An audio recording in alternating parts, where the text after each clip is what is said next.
Chers frères et sœurs dans le Christ, bienvenue sur votre chaîne et merci d'être à notre écoute.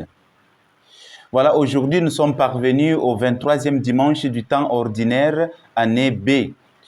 L'évangile qui nous est proposé aujourd'hui pour notre méditation, c'est l'évangile de Saint Marc au chapitre 7, versets 31 à 37.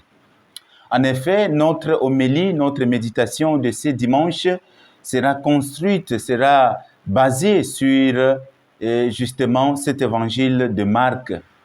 Dans l'une de nos vidéos précédentes, nous avons expliqué en long et à large ce que signifie le miracle. Quand Jésus opère un miracle, qu'est-ce que cela veut dire réellement? C'est vrai, chers frères et sœurs, aujourd'hui, les miracles attirent la popularité. Les miracles attirent les gens dans certaines églises. Mais pour Jésus, il n'en est pas ainsi. D'ailleurs, à chaque fois que Jésus fait un miracle, il ordonne aux gens de ne dire à personne. Parce que son intérêt, ou soit sa finalité, quand il fait un miracle, ce n'est pas d'attirer l'attention sur lui, mais pour montrer aux gens que le règne de Dieu est proche.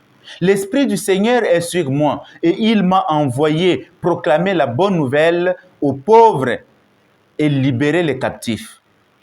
L'évangile de Jésus-Christ n'est pas seulement un ensemble de doctrines qu'il faut mémoriser et qu'il faut connaître par cœur, mais c'est une communication qui produit des faits et qui change la vie.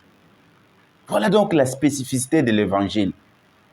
L'évangile est libérateur. Les miracles ou les guérisons faites par Jésus-Christ sont des signes du royaume de Dieu. Cette guérison faite dans la terre païenne est un signe que le règne de Dieu, l'évangile libérateur, entre dans les terres païennes, entre dans les villes des païens, d'où l'universalité du salut. Le salut est venu pour tous. Jésus est venu non seulement pour les Juifs, mais il est venu pour nous tous. S'il n'en est pas le cas, si ce n'était pas comme ça, Jésus n'allait pas piétiner la terre païenne. Mais il est allé parce que sa mission n'est pas seulement pour les Juifs, c'est pour l'humanité entière. Quand les gens pensent que Jésus est venu seulement pour le reste d'Israël, non, ce n'est pas le cas. Il faut lire la Bible dans son entièreté. Ne restez pas focalisé sur un verset de la Bible, mais il faut lire la Bible dans son entièreté. Donc Jésus n'est pas venu seulement pour Israël, mais il est venu pour sauver l'humanité tout entière.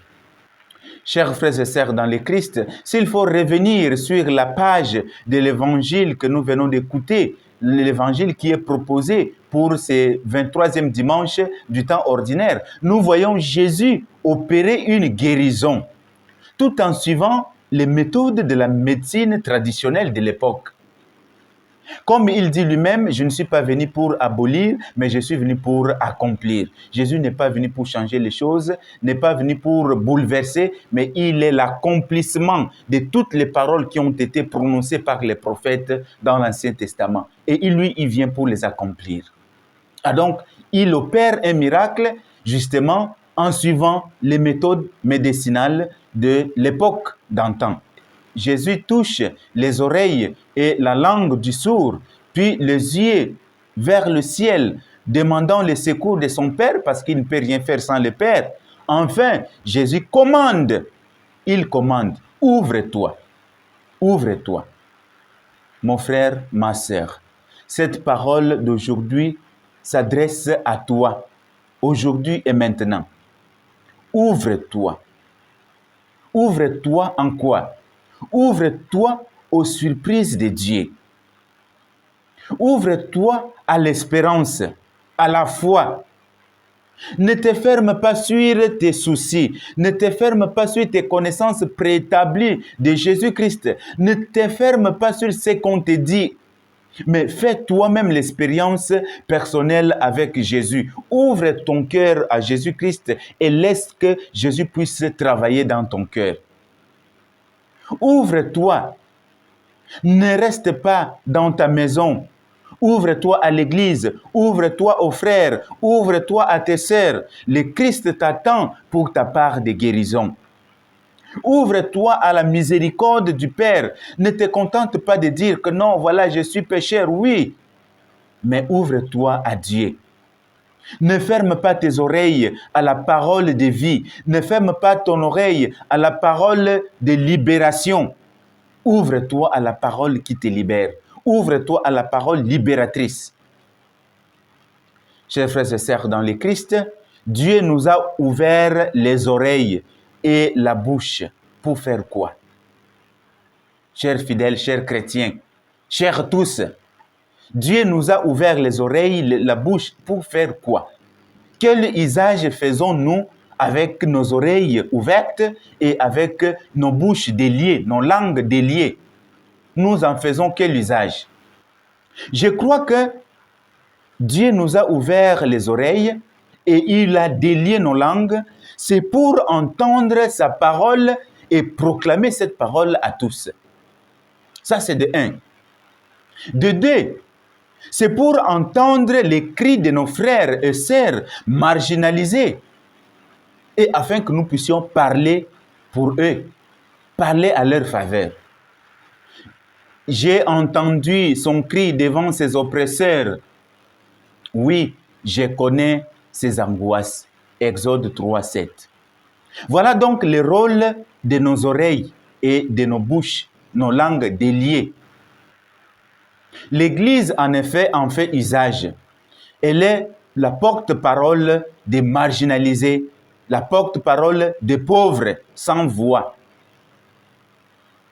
Ce qui devrait être similaire pour nos députés, nos sénateurs, nos conseillers, bref, nos parlementaires que nous aimons tant.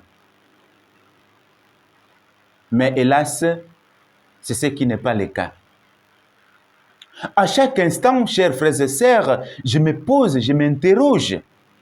Quel est précisément le rôle de nos très chers politiciens, de nos députés, de nos ministres, de nos conseillers, je ne sais pas moi, de nos sénateurs? Vous faites quoi? Et vous êtes là pour qui? Pour le système ou pour le peuple? Quand on attend de vous une parole courageuse et claire par rapport à la situation du pays, par rapport aux injustices, vous préférez vous taire. Et quand l'Église prend le courage pour dénoncer, vous dites que l'Église ne doit pas faire la politique. L'Église parle, c'est parce que vous qui êtes censés de dire, de parler, vous ne faites rien. On vous a fermé la bouche, on a lié vos langues avec les per diem, avec les primes d'encouragement, avec des voitures de luxe. Alors, vous ne dites rien. Vous ne faites absolument rien pour le peuple. L'Église de Jésus-Christ a déjà les oreilles ouvertes pour écouter, pour entendre les cris des opprimés, les cris des marginalisés, et la bouche pour proclamer l'évangile de libération. Dénoncer les injustices, les inégalités sociales. L'Église ne va pas abandonner sa juste bataille contre toutes les injustices et surtout contre la politique démagogique. Chers frères et sœurs, demandons la grâce de la Vierge Marie, notre Mère, afin qu'elle nous aide dans cette démarche de justice et aussi de liberté pour que nous puissions devenir des hommes et des femmes libres et qui ont des oreilles ouvertes, bouches déliées pour dénoncer le mal et pour annoncer l'Évangile. Bon dimanche à tout le monde.